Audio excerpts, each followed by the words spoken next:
বিশেষ করে চাঁদাবাজির যে করাল গ্রাসে গোটা দেশ আমাদের সবাই বন্দী হয়ে আছে।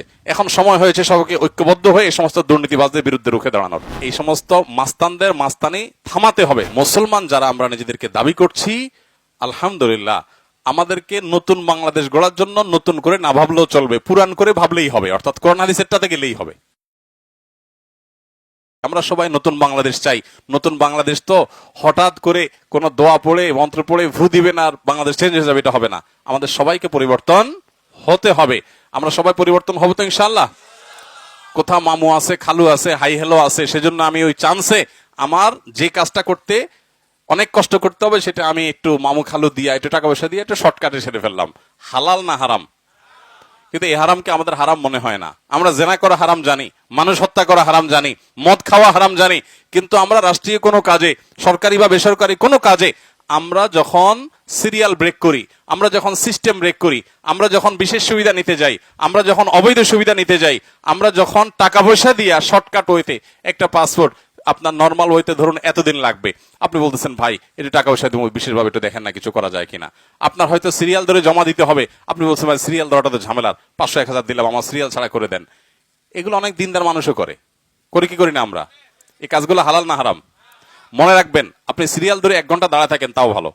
আমাকে এখন আপনারা বলতে পারেন যে হুজুর আপনি কি করেন সেটা বলেন, লম্বা লম্বা ওয়াজ করেন, আপনি কি সিরিয়াল ধরেন কিনা? আমি সব জায়গায় সিরিয়াল ধরার চেষ্টা করি।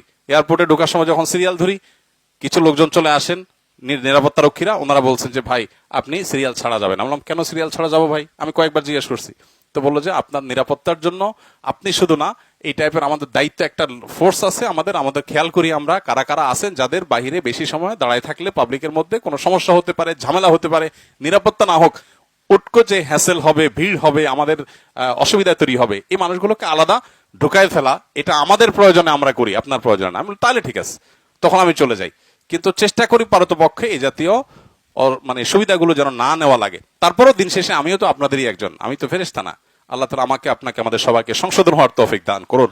নতুন বাংলাদেশ গড়বার জন্য আমাদেরকে নতুন করে ভাবতে হবে, নিজেদেরকে পরিবর্তন করতে হবে। তবে ইন্টারেস্টিং বিষয় হলো, আমরা যারা মুসলমান, এখানে অনেক হিন্দু ভাইরা আছেন, তাদের কথা আমরা বাদ রেখে আমাদের কথা আমরা বলছি যে মুসলমান যারা আমরা নিজেদেরকে দাবি করছি, আলহামদুলিল্লাহ, আমাদেরকে নতুন বাংলাদেশ গড়ার জন্য নতুন করে না ভাবলেও চলবে, পুরান করে ভাবলেই হবে, অর্থাৎ কোরআন হাদিসেরটাতে গেলেই হবে। ঠিক না বেঠিক বলেন? কোরআন হাদিসের মধ্যে সবকিছু আছে না নাই? শুধু দরকার হলো যেটা কেতাবে আছে সেটা আমলে আসা, যেটা কেতাবে আসে সেটা। অতএব রাস্তাঘাটে, চলাচলে, কর্মস্থলে, শিক্ষাঙ্গনে, সব জায়গায় আমরা দায়িত্বশীল আচরণ করব, শৃঙ্খলা মেনটেন করব। যেখানে সিরিয়াল আছে সেখানে সিরিয়াল ব্রেক করব না, সিরিয়াল দাঁড়িয়ে থাকবো, প্রত্যেকটা কাজে আমরা সুশৃঙ্খল থাকবো। এই যে এখানে আপনারা ত্রাণের কাজ করতে আসছেন, মনে করেন আমি কোনো মিডিয়া আসছে, তাদের সাথে কথা বলতেছি, অথবা আমাদের কোনো ভাইকে কোনো গাইড দিচ্ছি, এখন আপনারা যদি কাজটা ফেলে এসে আমার সাথে ভিড় করেন, তাহলে এটা কি শৃঙ্খলা হবে না বিশৃঙ্খল হবে? তাহলে এটা করলে কি সওয়াব হবে নাকি গুনাহ হবে? আপনি যদি কাজের ক্ষতি করে এসে ডিস্টার্ব করেন, সওয়াব হবে না গুনাহ হবে? ওয়াজের জায়গায় নারায়ে তাকবীর, সুবহানাল্লাহ, আলহামদুলিল্লাহ, ঠিক, ইনশাআল্লাহ, এগুলো বলার লোকের অভাব নাই, কিন্তু বাস্তব ফিল্ডে লোকের বড়। আচ্ছা, এখন আপনারা কতটা আমল করছেন ইনশাআল্লাহ জুমার পর থেকে আজকে বিকেল সন্ধ্যা পর্যন্ত এখানে দেখা যাবে কি অবস্থা হয়। আল্লাহ তাআলা আমাদের সবাইকে আমলের তৌফিক দান করুক। সিরিয়াসলি বলছি, আসলে আমরা সংশোধন হয়ে যাই। আপনি মোসাফা করতে চান আমার সাথে, বা কোনো মেহমান আসছেন তার সাথে দেখা করতে চান, মনে রাখবেন আপনি আপনার কাজে থাকেন, সুযোগ আপনি নিয়েন, সমস্যা নেই, কিন্তু কাজ ফেলে দিয়ে বা ডিস্টার্ব করে যদি আপনি করতে যান, তাহলে আপনার এই আবেগ, এটার নাম দিন না। আবেগ এটাকে চরিতার্থ করার নাম ইসলাম না। ইসলাম হলো কোরআন এবং সুন্নাহকে ফলো করার নাম। আমার আবেগকে যদি আমি পুজো করি বা আবেগের কথা মতো আমি চলি, তাহলে অনেক ক্ষেত্রে দিন থেকে আমাকে বের হয়ে যেতে হবে, মনে রাখবেন। এজন্য আবেগকে প্রশ্রয় দিবেন না, সবসময় নিয়ন্ত্রণ করবেন। বেশিরভাগ সময় আমি সবসময় যারা কাজ করে দেখি, খুব স্বাভাবিকভাবে তাদের জন্য দিল থেকে দোয়া আসে। আল্লাহ এদের জীবনে এক একজনকে এক একটা সুন্নাহ ফাউন্ডেশন বানানোর তৌফিক দিও। আর যারা আমার পিছনে পিছনে গুড়গুড় করে, অযথা ডিস্টার্ব করে, এদের দিকে তাকায় বদদোয়া আসে। বদদোয়া করি তা না বলি নাই, বদদোয়া চলে আসে। বদদোয়া চলে আসে মানে কি, ডিস্টার্ব ফিল হয়, বিরক্ত ফিল হয়, ভাই আপনারা কাজ রেখে এখানে কেন আসছেন? তো আমি আশা করবো যে আপনারা বিষয়গুলোতে সহযোগিতা করবেন। শুধু এগুলোই নয়, মনে রাখবেন সারা জীবন মানুষের উপকার করবেন, শৃঙ্খলায় থাকবেন, এটাই ইসলাম। আমরা যারা নিজেদেরকে মুসলমান দাবি করছি, আমরা যারা ইসলাম প্র্যাকটিস করার চেষ্টা করছি, আমাদের আচার আচরণটা ইটসেলফ একটা দাওয়া। আমরা যখন সুশৃঙ্খল থাকবো, সুন্দর থাকবো, কথা মেনে চলবো, কোনো ক্ষেত্রে নিয়মের ব্যত্যয় করব না, তখন এটা দেখে অন্যরা শিখবে যে মানুষ যখন দিনদার হয় তখন তার দ্বারা দেশ দশ সবাই উপকৃত হয়। আর যখন মানুষ বদ্দিন হয় তাকে মানুষ এলোমেলো করে। আমাদের অনেক সুনাম আছে দিনদারদের, এর ভিতরে একটা সুনাম হলো যে আলহামদুলিল্লাহ মানুষ জানে বেশিরভাগ দিনদার মানুষ 2 নম্বরই করে না। এই জন্য দায় টুপি মরা কোনো মানুষ যদি দুর্নীতি করে পত্রিকাগুলো খুব বড় করে দেখায়, কারণ আরে এটা তো অসম্ভব, কেমনে হইলো? বুঝেন নাই কথা? দায় টুপি আলা মানুষ যদি দুর্নীতি ধরা পড়ে মিডিয়া একটু বেশি কভারেজ হয় না? কেন হয়? এই জন্য হয় যে এটা তো হওয়ার কথা না, দায় টুপি আলাদা এটা করে না সাধারণত, এটা ব্যতিক্রম কিভাবে হলো, এই জন্য সবাই আগ্রহী হয়ে পড়ে। এটাই ইটসেলফ একটা প্রমাণ যে আসলে দিনদাররা আলহামদুলিল্লাহ এদেশে সৎ বেশিরভাগ। কিছু মানুষ দিনদারের রূপ ধারণ করে বদ্দিন হচ্ছে, সেটা তো আছেই। কারণ ওই যে আমি সবসময় বলি যে 500 টাকার নোটের 1000 টাকার নোটের নকল হয়, 10 টাকার নোটে কিন্তু কি হয় না? কেন নকল হয় না? 10 টাকার বিল আছে, 1000 টাকার দাম আছে দেখি সেটা কি হয়? দায় টুপির দাম আছে দেখে দায়ের টুপি লাগাইয়া মানুষ 2 নম্বরই করে, কারণ এটার দাম আছে সেজন্য।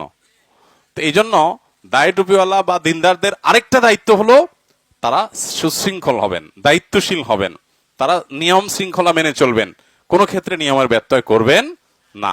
সমাজের যে কোনো বিপদে সবার আগে আমরা ঝাঁপিয়ে পড়বো ইনশাআল্লাহ, সবচেয়ে বেশি আত্মত্যাগ আমরা করবো ইনশাআল্লাহ। আপনার মসজিদ এলাকাতে আপনারা যুবকরা 5 জন 10 জন মিলে কয়েকটা সারের বস্তা নিয়ে সপ্তাহে 2 দিন করে পরিচ্ছন্নতা অভিযান চালাবেন। রাস্তাঘাটে মসজিদের আশেপাশে যা আসে সব পরিষ্কার করবেন। কোনো টাকা পয়সা লাগবে? আপনারা অনেকে বলেন ভাই আপনার মতো একটা ফাউন্ডেশন দিতে চাই, আপনি তো কোটি কোটি টাকা পান, মানুষ দেয়, আমাদেরকে পাওয়ার একটা বুদ্ধি শিখিয়ে দেন।